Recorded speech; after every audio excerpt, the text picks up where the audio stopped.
how to make a group on Snapchat. If you would like to make a group on Snapchat, it is fairly simple for us to do so.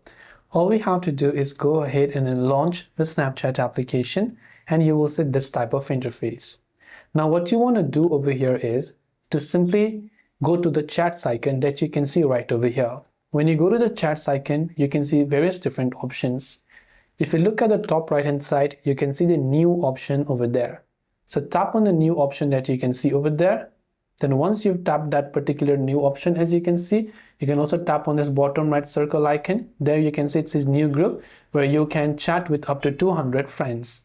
So tap on the new group option. Simply give this group a name right here, add some of the people that you want to, give it a name and add a couple of people. Then once done, your group chat on Snapchat will be successfully created. That's all it takes for us to make a group on Snapchat. I hope the video helped you out. If you have got any further questions, feel free to leave them down in the comments below. As always, thank you for watching till the very end of this tutorial, and see you soon in our next video.